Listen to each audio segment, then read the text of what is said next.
Cricket gentleman game என்று சொல்லுவார்கள். அதில் ஸ்பிரிட் ஆஃப் த கேம் என்று ஒரு வாக்கியம் பயன்படுத்தப்படும். அதாவது நடுவர்கள் இல்லாமல் வீரர்கள் தங்களுக்குள் நியாயமான விளையாட்டு, கௌரவம், நேர்மை மற்றும் பரஸ்பர மரியாதையோடு கூட போட்டியிட வேண்டும் அப்படிங்கிற விளையாட்டுக்குரிய தத்துவம் தான் ஸ்பிரிட் ஆஃப் த கேம் என்பது. ஆனால் இந்த தத்துவம் இன்றைய கிரிக்கெட் போட்டிகளில் இருக்கிறதா? ஒரு உதாரணம் சொல்லுகிறேன். சமீபத்தில் நடந்து முடிந்த ஆஸ்திரேலியா இங்கிலாந்து டெஸ்ட் மேட்ச் முதல் இன்னிங்ஸில் அலெக்ஸ் கேரி 72 ரன்னில் அவுட் ஆக வேண்டியவர் ஸ்னிக்கோ டெக்னாலஜி செய்த தவறினால் தொடர்ந்து விளையாடி செஞ்சுரி அடித்தார்.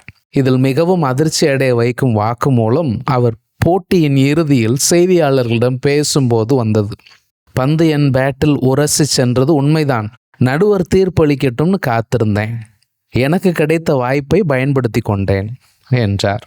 இதே அணியில் இன்னொருவர் ஒரு காலத்தில் விளையாடி வந்தார். அவர் பெயர் ஆடம் கில்கிறிஸ்ட் என்பது. அவர் பேட் செய்யும் போது பந்தை பேட் உரசி சென்று அந்த பந்து பிடிக்கப்பட்டால் நடுவர் அவுட் சொல்லுவதற்கு முன் தானாகவே நடையை கட்டி விடுவார். இது போன்ற உத்தமமான நிலையை காண்பது அனைத்து துறையிலும் அரிதாக மாறிவிட்டது. உண்மையுள்ள மனுஷனை கண்டறிவது என்பது பார்வையிழந்த மனிதர் இருள் சூழ்ந்த வீட்டில் கருப்பு பூனையை தேடுவதற்கு சமம் என்கிறார் ஒருவர். உண்மையுள்ள மனுஷன் பரிபூரண ஆசீர்வாதங்களை பெறுவான் என்கிறது வேதாகமம்.